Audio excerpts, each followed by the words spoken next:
ہاں السلام علیکم جی۔ گزشتہ دنوں ہمارا ایک ویلاگ افغانستان کی صورتحال کے اوپر آیا تھا اور اس کے اندر ہم نے عرض کیا تھا، اب ظاہر ہے کہ آپ کو ایک سورس سے انفارمیشن لے کے اس کے اوپر کومنٹ نہیں کرنا چاہیے، اور ہم نے جناب وہ جو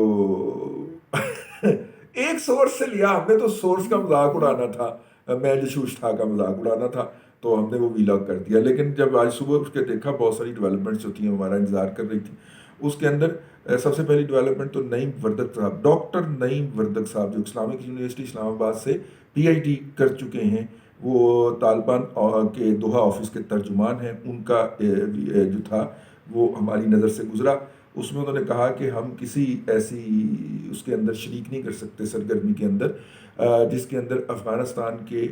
اندر سے امریکیوں کے وڈرال کے حوالے سے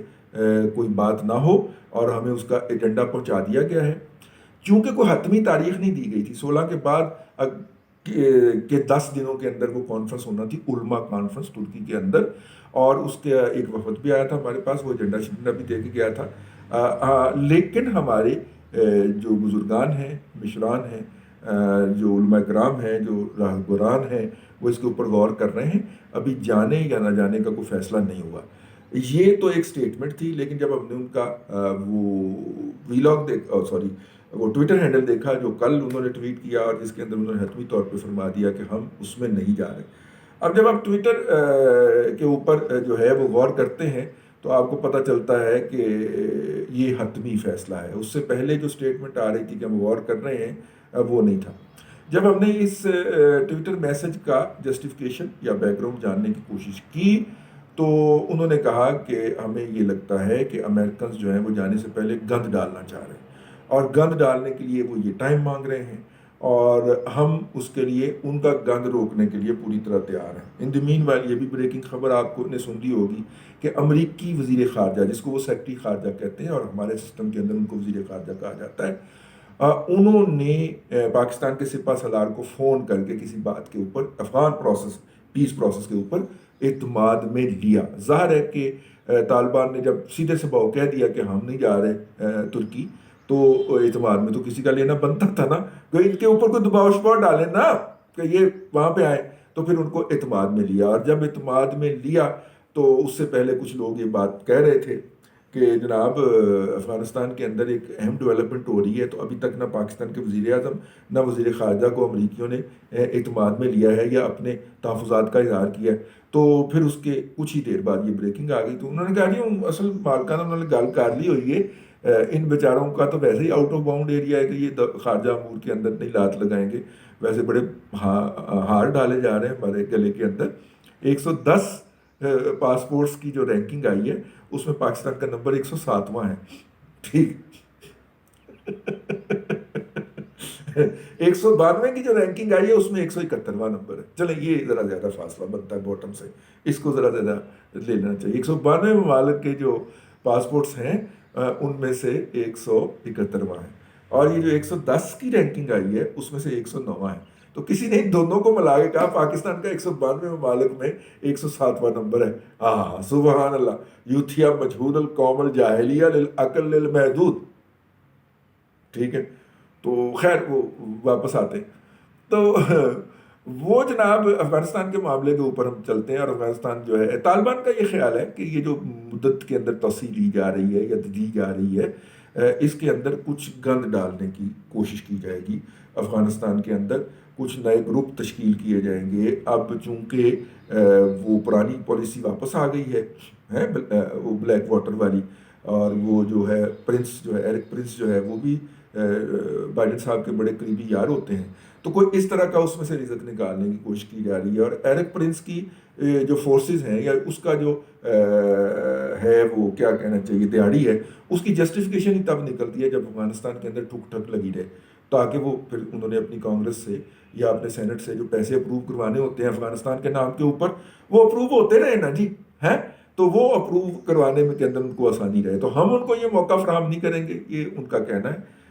تحریک طالبان افغانستان عالی شان کا، کہ ہم ان کو اس طرح کے موقع فراہم نہیں کریں گے۔ ہم پوری طرح تیار ہیں، گند ڈال لیں، ہمیں گند سمیٹنا بھی آتا ہے، اور وہ گند جو ہے وہ ان کو واپس لوٹانا بھی آتا ہے۔ افغانستان کے اندر محاذ پخنے لگا جی، اور محاذ پخنے لگا تو پاکستان کے اندر لڑیاں ڈلنا شروع ہو گئی ہیں، کیونکہ یہاں پہ دو لیول کے اوپر بہت سارے لوگ ہیں جو بینیفیشری ہوتے ہیں افغانستان کے اندر کچھ بھی ہو جائے۔ ایک تو وہ این جی اوز یا مختلف تھنک ٹینک کے ملازمین، فارمر جرنلسٹ اور موجودہ ملازمین، ٹھیک ہے، کہیں ان کا آج کل مفاد جو ہے وہ پاکستان کے اندر ہائیبریڈ حکومت اور اس کو لانچ کرنے والوں کے ساتھ بالکل ملا ہوا ہے، تو وہ ان کے ہم رکاب، بازوں انگلیوں میں انگلیاں اور ہاتھوں میں ہاتھیں اور بازوں میں بازو ڈالے وہ باہم یک قلب دو جان نظر آتے ہیں، اور ایک ہی بیانیہ لے کے وہ چل رہے ہوتے ہیں۔ یہ جو اب فارمر ترقی پسند کہہ لیں، ان کے ہاں لڑیاں ڈالی گئی ہیں کہ امریکہ نہیں جا رہا، اور ظاہر ہے کہ وہ جس ادارے کے ساتھ وابستہ ہیں اس کا رزق جو ہے اگلے سال 2 سال کنٹینیو رہے گا۔ اور دوسرا جو ہوتا ہے وہ ریاستی سطح کے اوپر بھی تو اسکاٹ ہم کرتے ہیں۔ یار اب میں کیا کروں، اسکاٹ کے کئی مطلب ہیں، لیکن اسکاٹ کرتے ہیں ہم کراچی سے لے کے تورخم تک، کراچی سے لے کے چمن تک، تو اس کے پیسے بھی تو ملنے ہوتے ہیں پاکستان میں کسی نہ کسی پارٹی کو۔ تو دوسری وہ پارٹی جو ہے وہ اس کے اوپر بہت خوش ہے کہ امریکہ افغانستان سے نہیں جا رہا۔ بائیڈن کا بیان جو ہے وہ ایک حوالے سے تو یہ ہے، یہ جو پہلو طالبان نے اس کا نکالا ہے۔ دوسرا پہلو یہ ہے کہ بائیڈن صاحب نے جو سٹیٹمنٹ دی ہے اس کے اندر انہوں نے واضح طور پہ کہا ہے کہ افغانستان کے اندر سے ہم 1 مئی کو تو نہیں جا رہے، ٹھیک ہے،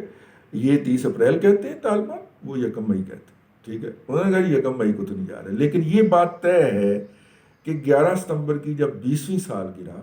11 ستمبر 2021 میں ہم منا رہے ہوں گے تو افغانستان میں ہمارا کوئی ایک فوجی بھی موجود نہیں ہوگا۔ اور یہ بھی بات طے ہے کہ 1 مئی کے بعد افغانستان کے اندر ہمارے 3000 فوجی ہوں گے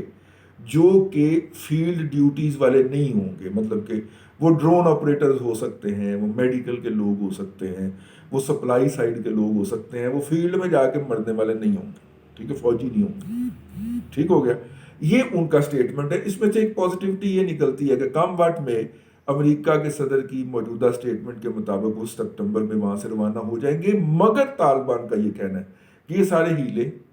یہ سارے ڈرامے،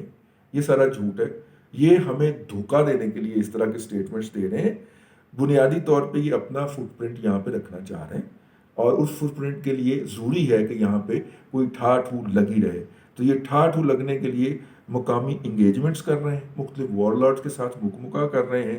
اور وہ جو 90s کے اندر اور 80s کے اندر تھا کہ چلیں، ہمیں کہا گیا تھا کہ یہ سیاسی پارٹیاں ہیں ساتھ طالبان کی، ان کو مینج کریں، تو پاکستان ان کو مینج کرتا تھا۔ اس پہ ایران نے کہا کہ ہم کو پیچھے رہ جائیں، تو شورائے نظار کے نام سے وہ مینج کرنا شروع ہو گئے۔ تو ان دونوں سے بھی پورا افغانستان تو نہیں سنبھل پا رہا تھا، تو لہٰذا پھر امریکیوں نے مقامی سطح پہ جو وار لارڈ تھے دوستم ٹائپ کے، ان کے ساتھ انگیجمنٹس کی۔ اگرچہ دوستم بہت چلاک تھا، وہ ایران سے بھی پیسے جاڑتا تھا، ترکی سے بھی جاڑتا تھا، اور امریکیوں کا تو وہ آنکھ کا تارا تھا، اور اب تک ہے۔ تو دوستم وغیرہ کو بھی انگیج کیا۔ تو یہ جو ستمبر تک کی ڈیٹ لینا چاہ رہے ہیں، اس دوران طالبان کا یہ خیال یا خدشہ ہے، جو ان کے یہ خدشات ہم تک پہنچائے گئے، کہ اس دوران یہ دوستم ٹائپ کے گروپوں کو مضبوط کریں گے، اور فرقوں کی بنیاد کے اوپر جو گروپ ہوں گے، مضبوط کیا کرنا ہوتا ہے، فنانسنگ دیں گے، ڈالر دیں گے بوریاں بھر بھر کے، ٹھیک ہے۔ ہمارا یہ خیال ہے کہ جب افغانستان میں ڈالر بھر کے آئیں گے تو چلیں کچھ تو ایران کا دال دلیا چلے گا، لیکن کچھ چیزیں تو انہوں نے ادھر سے لے کے جانی ہے نا، روزمرہ استعمال کی، تو کچھ ہماری بھی دہاڑی لگ جائے گی۔ تو ہم اس بات کے اوپر خوش ہو رہے ہیں۔ گورکن کا جو ہوتا ہے نا شعبہ پیشہ، بڑا خوفناک ہوتا ہے۔ کسی کے گھر میں سوگ ہوتا ہے، مرگ ہوتی ہے، تو اس کا رزق چلتا ہے، اس کے گھر کا چولہا جلتا ہے، اس کے گھر میں خوشی آتی ہے۔ یہ عجیب و غریب اللہ تبارک و تعالیٰ نے جو ہے وہ دنیا کے اندر تقسیم رکھ دی۔ اللہ ہمیں گورکنی سے نجات عطا کرے، سب کے گھروں میں خوشیاں بانٹے، افغانستان کے اندر امن ہو، وہاں کے بچوں کے ساتھ پچھلی 2 نسلوں سے جو ہو رہا ہے ان کو اس سے نجات ملے۔ فیڈ بیک دیا کرے، نیچے ہمارا ای میل ایڈریس ہے۔ اللہ آپ کو آسانیاں عطا کرے، اور آسانیاں خلق خدا میں تقسیم کرنے کی توفیق۔